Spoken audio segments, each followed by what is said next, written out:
प्यारे साथियों, सीमा की कहानी वाकई इसका जाती फेल है। तो वो अपनी जिंदगी जैसे चाहे जिए, हमें इससे कोई सरोकार नहीं।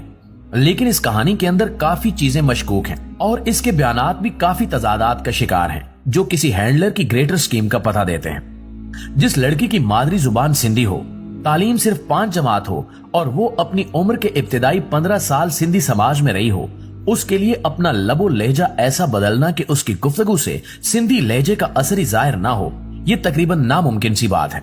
ऐसी लड़की का कराची आ के 7 साल अपने लहजे को सीपी के अहले जुबान जैसी उर्दू में तब्दील करना भी मुमकिन नहीं है, क्योंकि ये लहजा यहाँ के अमूमी बोलचाल में अब कहीं भी नहीं है। सिर्फ यूपी, सीपी और हरियाणा के कुछ उम्र रसीदा लोग हैं जो ये लबो लहजा रखते हैं और वो गाहे बगाए कहीं मिलते हैं। फिर चाहे कोई कितना भी स्मार्ट हो, वो 3 साल में हिंदी के अल्फाज अपनी उर्दू में ऐसे रवानी के साथ यूज करना नहीं सीख सकता जैसे सीमा यूज करती है।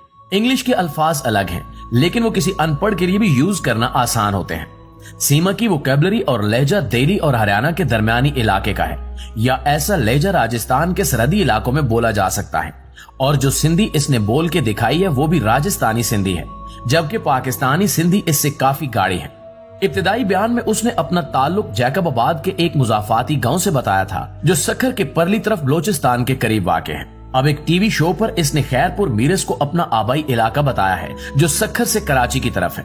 इन दोनों जगहों में काफी दूरी है। सीमा ने अपना कोई वाज़ेह निशान पता भी नहीं दिया जहां इसे कराची, जैकबाबाद या खैरपुर मीरस से ट्रेस किया जा सके। न ही लोकल मीडिया ने अभी तक इसका कोई सुराग लगाया है। वो 7 साल कराची में रही है तो इसके इर्द गिर्द की बहुत सी खवातीन इसे जानती होंगी, लेकिन किसी सोशल मीडिया यूजर ने अभी तक इसे नहीं पहचाना। और अगर इसने अपना घर 12 लाख में बेचा है तो ऐसा सस्ता घर सिर्फ कराची के इंतहाई मुजाफाती इलाकों में ही हो सकता है, जो बिल्कुल गांव जैसे ही होते हैं। और इन मुजाफात में इंटरनेट की इतनी अच्छी सहूलत कहीं भी मुयसर नहीं होती जिस पर आसानी से और तवातुर के साथ पबजी खेली जा सके। मुयसर हो भी तो बिजली की हालत इंतहाई मखदूश रहती है। हिजरत करने से पहले एक बार वो अकेली नेपाल गई है, वहां शादी की, फिर वापस आके मुकम्मल तैयारी के साथ गई।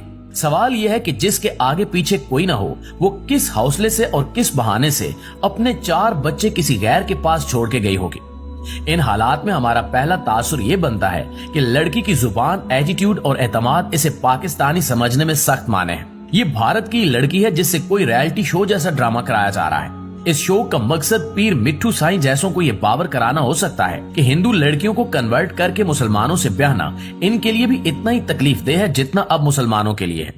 बिलफर्ज इस लड़की की शनाख्त साबित हो जाती है कि वो पाकिस्तानी ही है और मामला बिल्कुल क्लियर मोहब्बत का ही है, तो हमें ये मानने में कोई आर नहीं कि गरड़ी में लाल की तरह गरीब के झोंपड़े में भी ऐसे काबिल और बाहिम्मत लोग पैदा हो सकते हैं जो कुछ करने की ठान लें तो किसी भी नामुमकिन काम को मुमकिन बना लेते हैं।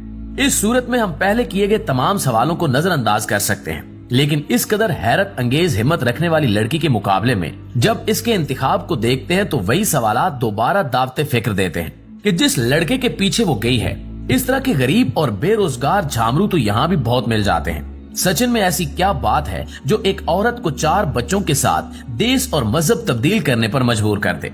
नाज़िग्रामी, हम गरीबी और ज़ाहिरी शबाहत को भी छोड़ देते हैं।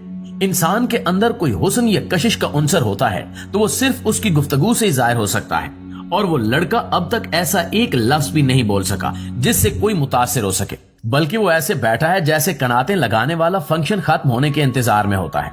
आपको याद होगा जो बच्ची कराची से लाहौर गई थी वो भी पबजी का ही शाखसाना बताया गया था, और वो लड़का भी मेहमान अदाकार की तरह बिल्कुल ऐसा ही ला ताल्लुक और दबा हुआ नजर आता था जैसे ये सचिन दिखाई देता है। और बाद में इस केस का लिंक कुछ नामालूम बर्दा फरोशों की तरफ मंसूब हुआ था।